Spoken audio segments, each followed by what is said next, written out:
I'm at a payphone trying to call home.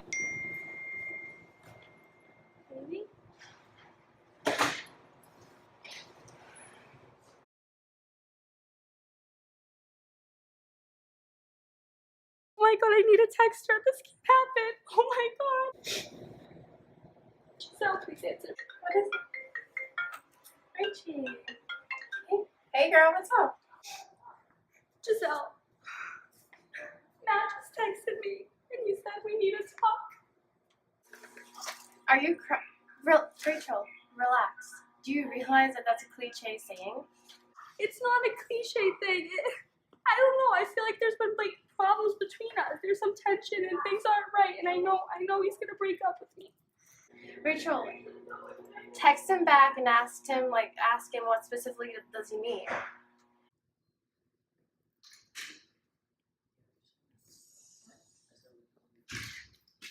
We need to talk about our Halloween costume? That was it? Oh my god. Wait, what?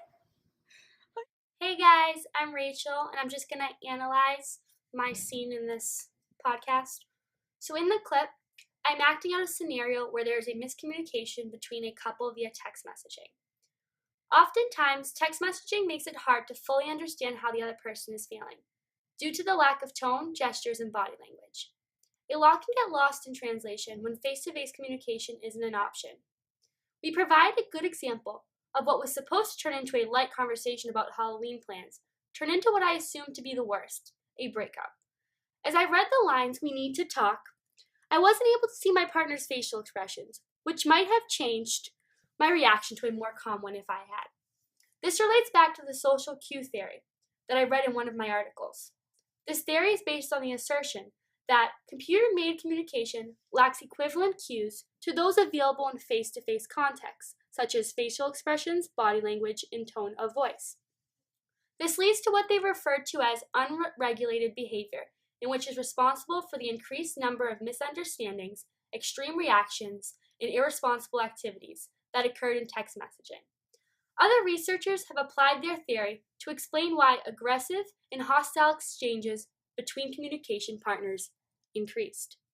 Additionally, theorists have made claims that the main issue is the level of information richness. It is harder to convey a thought with a limited amount of space, known as the social presence theory. Compared to other forms of mediums, text messaging doesn't provide the space needed, which in turn limits the quality of interaction. So, to sum it up overall, communication is definitely more effective when there's a face-to-face context and you're talking in person. Because in this scenario, I thought it was the end of the world when I received the text messages that stated we need to talk, when in reality, it was only about Halloween plans. So if I had seen my boyfriend's face, I probably wouldn't have reacted the way I did. Do you not want to be with me anymore? Whoa, what did I do? Do you even love me? Yeah, Your Facebook shout is changed to single. I don't even know how to use Facebook. It was a mistake?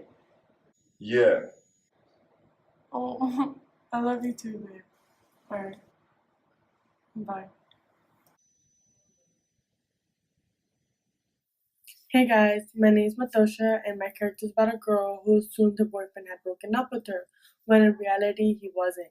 He had no idea that his status had changed to single, so they had a big argument because of a glitch on social media. There are so many ways that miscommunication can occur. So in the article, Mass Media Effect, written by Kenneth Newton, he says how if there's a little conflict in the media, they will try to exaggerate it or try to create it. The same way my character exaggerated when she found out he had supposedly changed his status when he really didn't. So in order to avoid conflict, it's better to have a face-to-face conversation. Hey, Ben. Hey, what's up?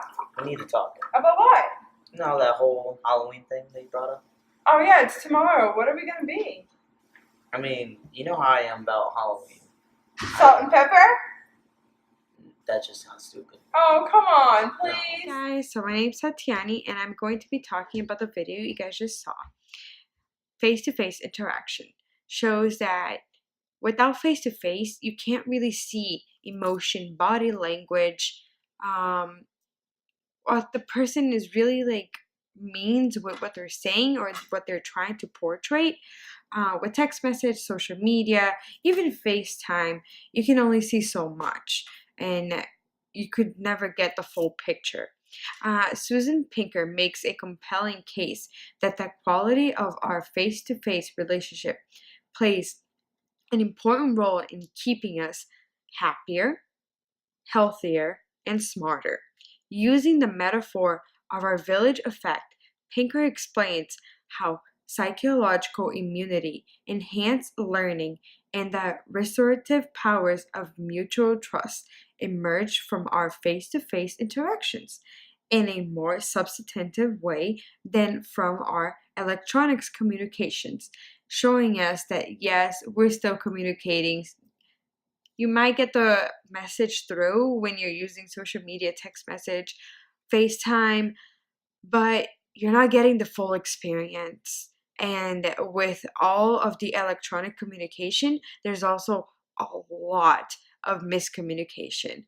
And when you're in face-to-face, all the body languages, signs, facial expressions help the person determine if that's really what you were trying to say or if you're trying to say something else. All of my change I spent on you. Where have the time